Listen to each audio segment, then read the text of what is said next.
Oke, bursa siap hapus batas, saham dengan harga 50. Saham kini bisa diperdagangkan mulai Rp1.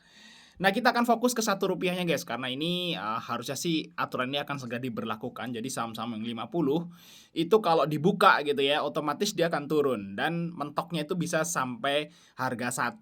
Nah, ini guys ya, ciri-ciri saham ya yang, bisa ke harga 1. Jadi kalian jangan buru-buru beli. Misalnya, oh harga saham ini udah 50 nih, ya buru-buru beli misalnya, wah kalau harga 50, coba beli di harga 20 kan lumayan. Jangan guys ya, karena ini bisa turun ke 1 teman-teman. Dan ini, ciri-ciri ya, salah satu ciri juga saham yang bisa turun ke harga 1 teman-teman. Nah, saya kasih contoh aja, ini adalah saham, Sebat ya. Ini harganya kan di 50 tuh lama guys. Nah, ini sempat ada volatil di sini, gerak-gerak teman-teman di sini.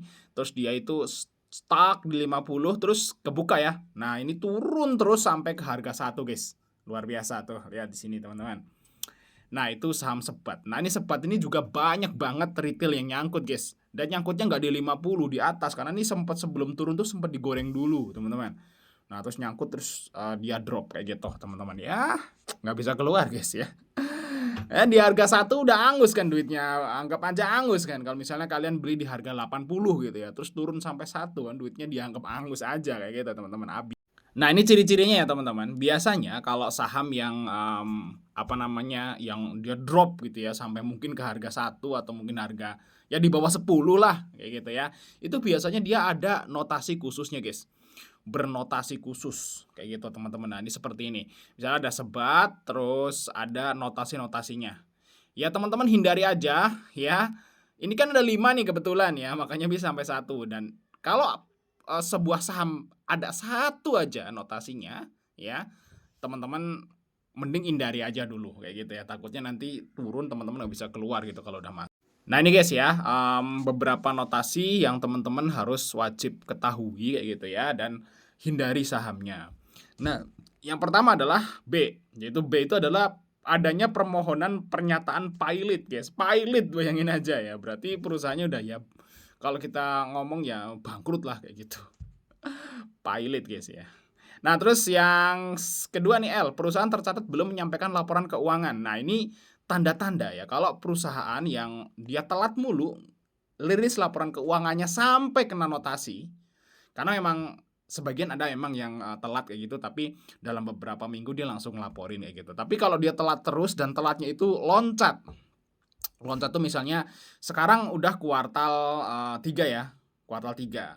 Harusnya sih semua saham udah ngelaporin sampai kuartal 2 atau mungkin sebagiannya kuartal 1 lah udah laporin. Nah, tapi kalau dia itu, sahamnya itu baru ngelaporin tahun 2025 ya, itu berarti ada masalah, guys. Kenapa ya? Karena yang pertama dia udah nggak ada, apa namanya, nggak ada kegiatan gitu ya, atau mungkin, udah terlampau kacau lah laporan keuangannya, dia sampai malu mau ngelaporin kayak gitu, teman-teman. Jadi ada masalah pasti ya kalau sampai ada, logo L ini, guys. Nah, terus S nih, ada notasinya ya, laporan keuangan terakhir menunjukkan tidak ada pendapatan usaha. Ya berarti udah nggak kerja, guys. PT-nya udah nggak ada, mungkin karyawannya udah nggak ada, cuman gedung doang mungkin seperti itu, udah kayak perusahaan kosong. Ya udah bangkrut kayak gitu, teman-teman. Kalau sampai ada laporan keuangan terakhir tidak menunjukkan adanya pendapatan, berarti udah nggak ada, guys, perusahaannya, guys. Hilang kayak gitu, teman-teman. Nah, terus Y, perusahaan tercatat yang belum menyelenggarakan RUPS ya sampai 6 bulan setelah tahun buku berakhir. Nah, ini nggak ada RUPS-RUPS. RUPS itu wajib di perusahaan walaupun itu perusahaan tertutup ya, nggak hanya perusahaan TBK yang ada di Bursa Efek, semua perusahaan itu wajib ada RUPS, guys. Kenapa? RUPS itu ya untuk menentukan arah perusahaan ke depannya. Ini mau ngapain, mau, ekspansi atau mau buka usaha baru atau mau mau bikin produk baru dan sebagainya, membahas. RUPS itu membahas, guys. Kumpulan lah bahasanya kayak gitu. Nah, kalau udah nggak ada kumpulan berarti perusahaan masih ada nggak? Kayak gitu, guys. Jadi RUPS itu wajib teman-teman ada. Jadi kalau perusahaan yang nggak RUPS itu pasti ada masalah. Oke, terus X ya, efek bersifat ekuitas dalam pemantauan ya, dia ada pemantauan khusus kayak gitu. Dan satu lagi si E, ya, ekuitas negatif. Nah, tapi kalau ekuitas negatif tuh masih bisa lah, ya masih bisa diselamatkan. Jadi, kalau dia reg issue atau apalah, menggalang dana itu bisa, tapi ya itu udah pasti perusahaan jelek kalau ekuitas negatif. Satu lagi itu ya ekuitas negatif. Jadi kalau kalian, lihat, salah satu dari logo ini di sebuah, emiten kayak gitu, mending hindari. tambah lagi yang E ya. E itu ekuitas negatif.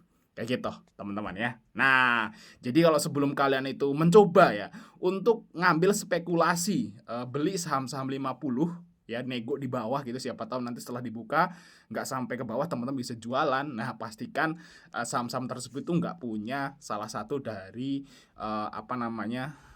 logo ini guys, atau notasi ini teman-teman. Thanks sudah nonton, sampai ketemu di video berikutnya guys.